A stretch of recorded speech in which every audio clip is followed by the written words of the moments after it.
Today was, I don't want to say boring. Let's go with uneventful. Nothing tremendously exciting happened during the normal course of my day. Got up, did stuff, spent some time on the forums, did some dishes. That's pretty much it. I called the clinic, and they've gotten their thingy that they test ferritin fixed, so I can at least go get my blood work done this weekend. I could try for sometime this week, but it'll be pardon me. It'll be simpler to get it done when the weekend arrives.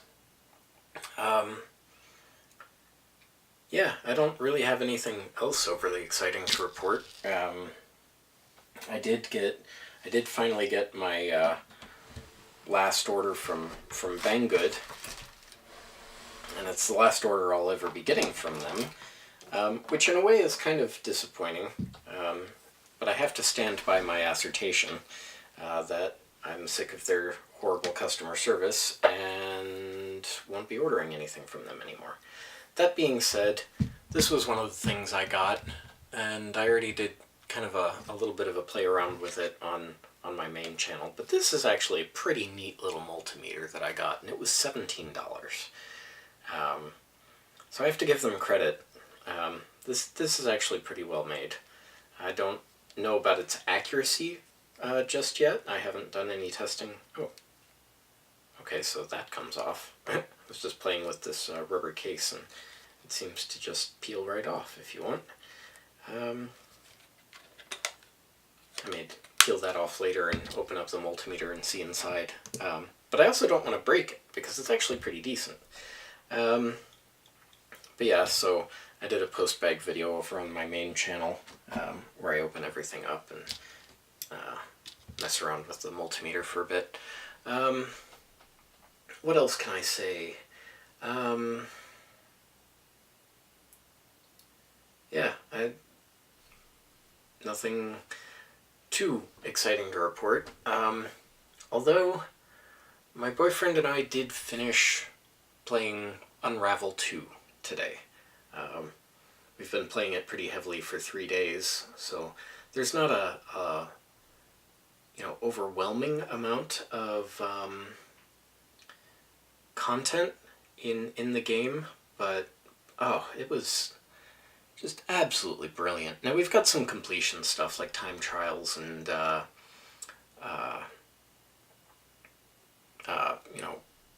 we missed a couple of little collectibles along the way, so we've got a little bit more gameplay left. But yeah, I'm a little sad that it's over with, because it was truly one of the best games I've played in a very long time. I feel honored to have been able to play it and experience the story that I've gone and blanked on the name of the studio again. Cold something or other.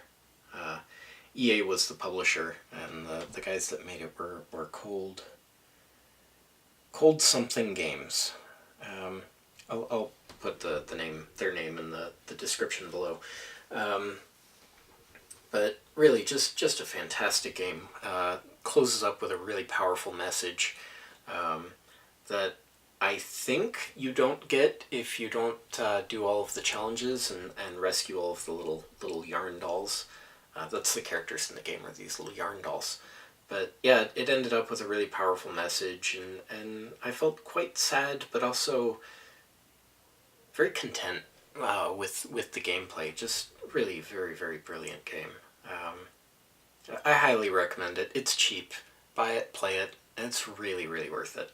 I said that last time, but now that I've finished it, I say that with even more conviction than I said yesterday. It's worth a play, and it's not hard. Well, unless you get into the completionist stuff, but you can play through it fairly relaxed.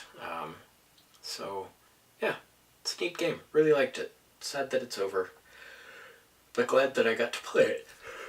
Oh, pardon me. There goes another yawn. do I have anything else interesting to add for today? Oh yeah, here's another thing that I'll be doing. I'll be taking this apart in the next day or two. It's a little bubble gun, but I want to harvest. It's actually got a peristaltic pump in it, which I found very surprising. And I want to use this peristaltic pump to fully automate the deep fryer. My deep fryer has this function where you twist a thing on the front and it filters and drains the oil reservoir into a little plastic bucket tray thing on the bottom. And then once it's done draining, you can clean the element and the oil reservoir. And then when you're ready to fry again, you just pull the plastic bucket tray thing out and unscrew the lid on it and dump it back in the oil reservoir. But that whole process, it's still a little messy. It's a heck of a lot less messy than if you had to filter and drain the oil yourself. But I'm thinking that I can use the peristaltic pump to make it so that I don't actually have to remove the tray and dump it in. I can just flick a switch and the peristaltic pump will start running, and it won't do it very rapidly, but it'll pump the oil back into the reservoir. There are a couple of design hurdles that I have to overcome, like figuring out if there's a way to automate shutting off the pump so that I don't have to monitor it, and if it's even going to be pumping oil at any reasonable speed to get it into the reservoir and stuff. It'll be an interesting proof of concept thing to play with. But yeah, that's about it. Nothing else overly interesting happened today. I did build a kit for the main channel. I'll be uploading that series fairly soon. And I did a post-bag video, which is already up. So yeah, that's about all the news I have for today. So, yeah. Click here if you want to subscribe, and right here will be that post-bag video that I just talked about. See you tomorrow.